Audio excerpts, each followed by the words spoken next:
যে নারী এই তিন জায়গায় গমন করবে, তিন জায়গায় বেড়াতে যাবে, তার কোনো ইবাদত আল্লাহর দরবারে কবুল হবে না। বিশ্বনবী সাল্লাল্লাহু আলাইহি ওয়াসাল্লাম নিজে বলেছেন, কোন নারী যদি এই তিনটি জায়গায় অবস্থান করে, এই তিনটি জায়গায় যদি সে যায়, তাহলে তার কোনো ইবাদত, নফল, ফরজ, কোরআন তেলাওয়াত, তাসবিহ, তাহলিল কোনো কিছু আল্লাহর দরবারে কবুল হবে না। পুরুষদের তুলনায় নারীরা বেশি ইবাদত করে, আমল বেশি করে, কিন্তু কিছু ভুলের জন্য তাদের সমস্ত আমলনামা নষ্ট হয়ে যায়। প্রিয় দর্শক, অবশ্যই মা বোনদের উপকারের জন্য ভিডিওটি শেয়ার করে দিবেন। আপনার একটি শেয়ারে হতে পারে মুসলিম মা বোনদের মুক্তির পথ। আপনি যদি মুসলিম হয়ে নিজেকে ধন্য মনে করেন, অবশ্যই আলহামদুলিল্লাহ কমেন্ট করবেন। নারীরা নফল নামাজ বেশি পড়ে, নফল রোজা রাখে, কোরআন তেলাওয়াত বেশি করে, কিন্তু সামান্য কিছু ভুলের জন্য তাদের কোনো ইবাদত আল্লাহ পাকের দরবারে কবুল হয় না। তাদের সমস্ত আমল আল্লাহ তাআলা ধ্বংস করে দেন। আগে ইসলাম বুঝতে হবে, এরপর ইসলাম অনুসারে জীবন পরিচালনা করতে হবে। 1 নম্বরে, কোনো নারী যদি মাজারে গিয়ে সেজদা করে, তার কোনো ইবাদত আল্লাহর দরবারে কবুল হবে না। আল্লাহ ব্যতীত যদি কেউ দুনিয়ার মানুষকে সেজদা করে বা মুক্তির পথ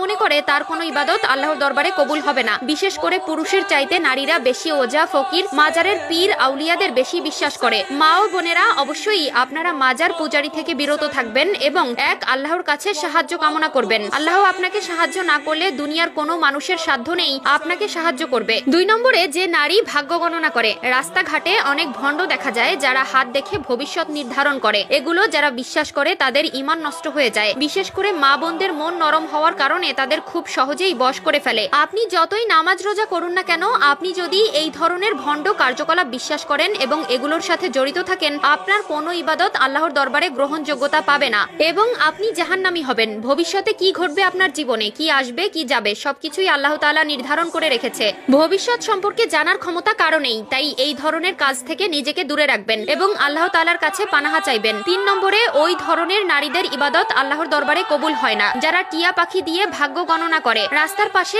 অনেক মানুষ দেখা যায় যারা টিয়া পাখি নিয়ে বসে থাকে এবং ভাগ্য গণনার প্রতিশ্রুতি দেয়। নারীদেরকে সহজ সরল পেয়ে খুব সহজেই তাদেরকে কাবু করে ফেলে এবং এই ধরনের ভণ্ডামিগুলো বিশ্বাস করাতে বাধ্য করে। মেয়েদের মন নরম থাকায় শয়তান সবসময় নারীকেই টার্গেট করে, তাই যথাযথভাবে এই ধরনের ভণ্ডামি থেকে দূরে থাকবেন এবং এক আল্লাহর উপর বিশ্বাস রাখবেন, নয়তো আপনার ঈমান নষ্ট হয়ে যাবে। নামাজ হলো মুসলমানদের সবচেয়ে গুরুত্বপূর্ণ ইবাদত। নরনারী উভয়ের জন্যই নামাজ ফরজ করা হয়েছে, কিন্তু পৃথিবীতে এমন কিছু মুসলিম নারী আছেন যাদের নামাজ কবুল হয় না। নবী করিম সাল্লাল্লাহু আলাইহি ওয়াসাল্লাম ইরশাদ করেন, সেই মহিলার কোনো নামাজ কবুল হয় না যে তার স্বামী ছাড়া অন্য কারোর জন্য সুগন্ধি ব্যবহার করে এবং যতক্ষণ না সে নাপাক ব্যক্তির মতো গোসল হয়ে পবিত্র না হয়, ততক্ষণ তার নামাজ কবুল হবে না। আবু দাউদ, নাসাই, ইবনে মাজাহ, সিলসিলাতুস সহিহা 1031। অন্য একটি হাদিসে নবী করিম সাল্লাল্লাহু আলাইহি ওয়াসাল্লাম ইরশাদ করেন, সর্বশ্রেষ্ঠ স্ত্রী সে যাকে দেখলে মন খুশিতে ভরে ওঠে, তাকে আদেশ করলে সত্তরতা পালন করে, স্বামী বাহিরে গেলে নিজের দেহ,